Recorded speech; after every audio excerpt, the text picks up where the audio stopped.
What's up, fine people? I want to talk about the future of Ghost Recon. I truly believe that people don't understand how good the first Ghost Recon is.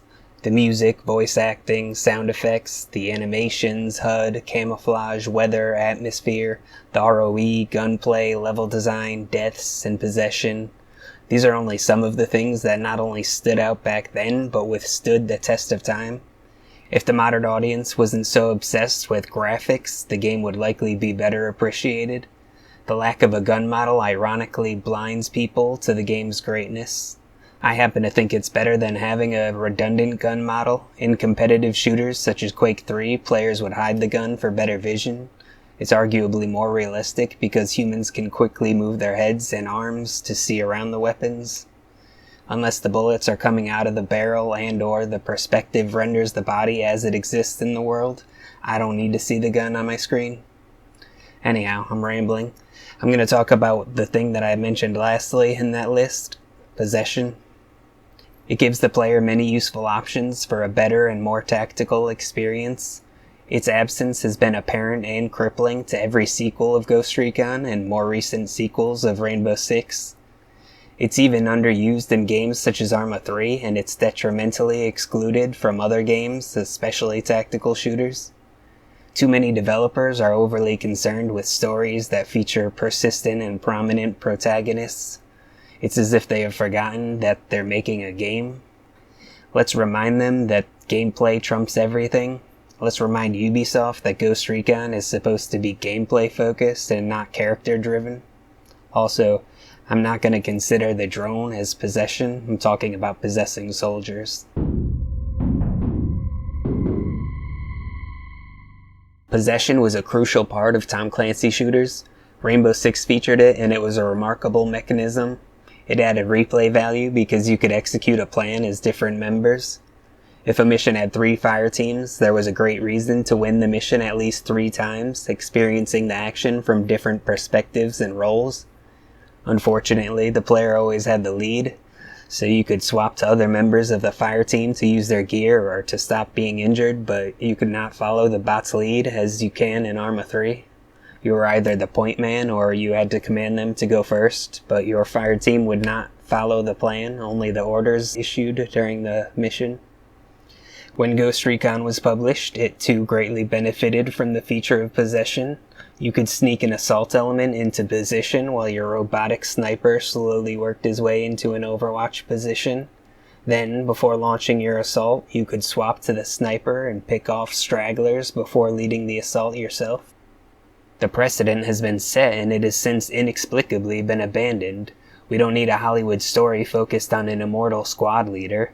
We need tactical gameplay focused on the player having precise control of all of the ghosts. Ubi has an opportunity to set its catalog apart from other shooters, but it keeps choosing to follow trends set by other games rather than following the example set with Tom Clancy's Golden Age. There must be a reason they're determined to slap the Tom Clancy, Ghost Recon, and Rainbow Six names onto as many games as they can, but it's not because they respect what made those names famous, successful, and treasured.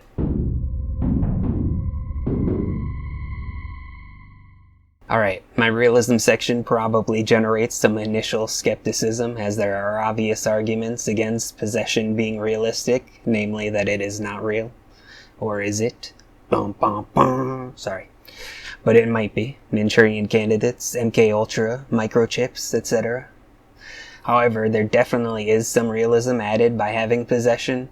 In the sense that you can bring human cognizance to every member of your squad, possession is realistic. Artificial intelligence is still lacking. As I mentioned earlier, people are far too obsessed with graphics. That is at least partially responsible for the lack of improvements to AI in games. The focus on adding more polygons and larger textures has taken precedence over more important things. So while possession might have been conceived to deal with the restrictions caused by a lack of virtual intelligence, that lack is still burdensome. Just look at what happens when you try to command bots in Breakpoint. There are only 4 commands and the bots can't even stay in place or move to a specific location. You'll be lucky if they end up a few feet away. They're not going to find the ideal location for taking covert shots or cover. The bots can shoot through earth and buildings at targets they cannot even see. With possession, you can move each soldier into the exact position that you prefer, realistic positions. You can also use your intelligence to target whom and what you wish, rather than relying on a behavior tree. So the method might not be, but the results are realistic. Moving on to the most important part, gameplay. I want to mention something that was added in GRAW, access to your teammates' helmet cameras. Seeing your teammates' point of view is more important when you can control multiple fire teams, as you can do in the original game. While the map would mark things in your squad mates' views, possession allowed you to see exactly what your squad mates could see. I'm certainly not opposed to having helmet cams, as it would still be useful to see their viewpoints while you control another avatar, seeing two perspectives simultaneously. I just wanted to mention that without helmet cameras, possession is even more important. Also, SWAT 4 has helmet cameras from which you can command your teammates. It's not exactly possession, but it's better than nothing. In that game, you have some control over the snipers too. They are stationary, but you can aim and fire. Possession adds significant advantages to the game. You get more precise control over movement, positioning, and angles. When a member calls out contact, you can quickly see what's there and prevent an unwanted behavior or make a wanted one. You can die but still complete the mission. If you're shot in the leg, you won't have to limp your way to victory. You can be the one to hit or miss the shot instead of blaming the bot. You can enact the more interesting or crucial parts of the mission. You can experience the plan through different roles without altering the setup. You can play as different characters with different attributes and different gear if you want to test out the differences. While it allows you to bypass certain problems of AI, adding quality of life to the game, possession would also add quality of life to a game with perfect bots. However, we all know we're far away from that level of AI, if it's even possible.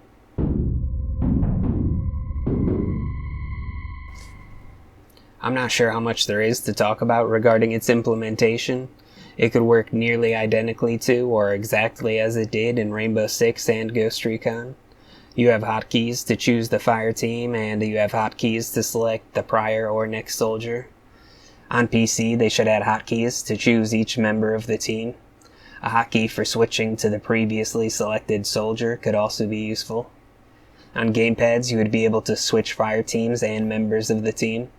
When you switch, you have full control over the selected soldier. It updates the information based on the soldier's team and character. All of the non-selected soldiers act as bots. Helmet cameras would pair well, especially if you could view multiple cameras at once. In multiplayer, during planning, players would select which member they are, the squad leader, a team leader, or a subordinate. During the mission, the squad leader can possess any bot in the squad, the team leader can possess any bot in the team, squad leaders can command the bots and players in the squad, team leads can command the bots and players in their fire team. If players die without a bot in the team, they can possess a bot of a different team. One thing that would need to be added is the ability to have each soldier remain halted rather than only being able to halt the teams. If I were to position a soldier and then tell that team to halt, when I switch to another soldier, even if it's in the same team, the unselected soldiers should remain stationary. That way, players could manually position each soldier exactly where desired. Some head movement could be enabled, allowing scanning of the environment, but angles and locations should be held.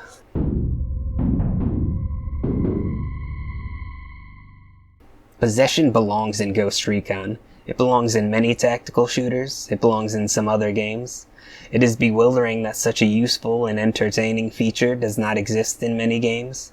AI is still not amazing, therefore possession is still very useful in games that allow players to command teammates. It is very useful for games with teammates that you cannot command. Even if AI were amazing, it would still be a fantastic ability. If possession is added back to Ghost Recon, it is still extremely important for the AI to be improved. Whether the future Ghost Recon games are open world or open level, possession is a mechanism that belongs. It is time to ditch the immortal super soldiers. It is time to drop the embarrassing conversations and ridiculous characters. That formula is banal and rarely executed well. Even with that garbage, Possession is still great. It is time for Ubi to separate their products by utilizing distinct gameplay. They are wide open in the paint and they can easily score a layup.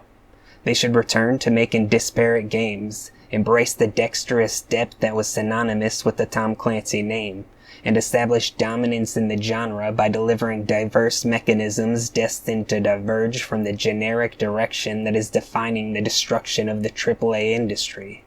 It is time for players to regain control of their squad, to experience tactical and strategic empowerment.